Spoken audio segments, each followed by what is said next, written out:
Welcome to my very first episode of Florida Fresh Juicing.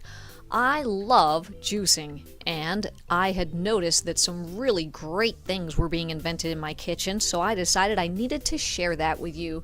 Today, you're going to see one of my favorites, which is using my Jack LaLanne juicer. That's right, it kept that old man healthy for many years, didn't it?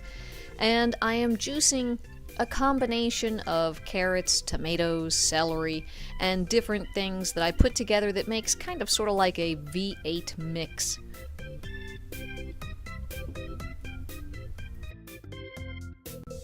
You might notice these really large carrots that I use. I have a local vegetable stand that will often take the day-old vegetables and put them over in a special corner and offer them for discount. Vegetables that may be on the outside of these carrots, I think they had froze because they had been a little bit too cold for too long. So this whole entire package of carrots, it's about 2 pounds of carrots, cost me less than 99 cents. That is one of the really great things about juicing, is that you can use vegetables that you might not have used otherwise. I also like to add spinach to this particular juice combination. Now it sounds really creepy when I start telling you about some of these ingredients, but when you put them all together, it really turns out to be pretty good. Spinach doesn't really juice like a tomato or a carrot, so you've got to compress the leaves. What I usually do is I'll put the spinach down, and then usually I add something like celery or carrots or something that is a much more sturdy vegetable over top of them before pressing them down into the juicer.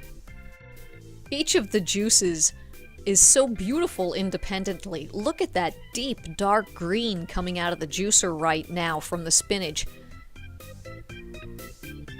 I seem to do things in color combinations. I'm not quite sure why, but next comes the green celery. Now, celery has a lot of juice to it. One of the nice things that I really like about this particular juicer, as you see, I'm adding a lot of pieces of the celery that other juicers would have made me cut off and throw away. I'm able to use almost the entire celery stalk.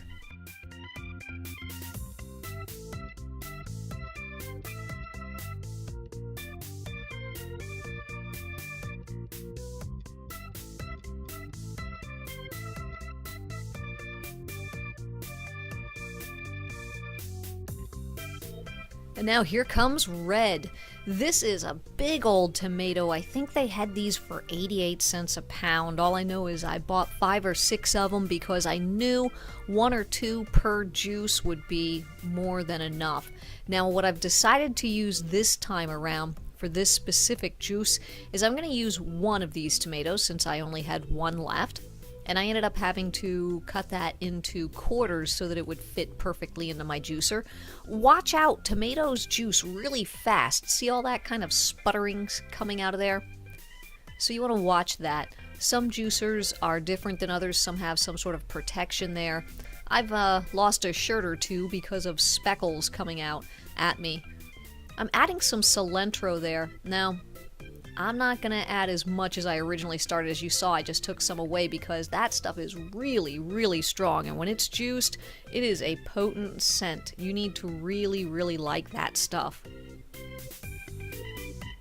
So the one whole tomato wasn't quite enough for me. I've decided that I'm going to add something a little bit extra to this. Look at this juice just pouring out.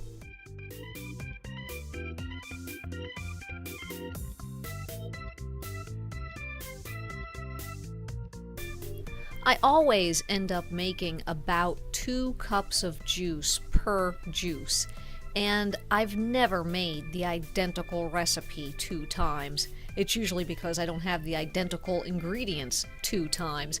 I told you I was going to add something special to this one, and that is these little cherry tomatoes.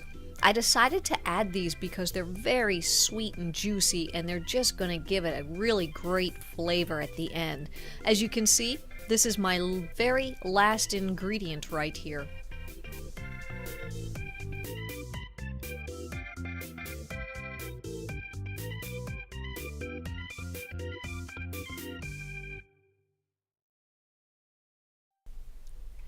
And with those last couple of tomatoes, that is that. I am done. Check out the colors on top. It's really frothy on the top of your juice when you get done. And this is our completed product, just for the fun of it. I'm going to draw the colors around and make some pretty swirls.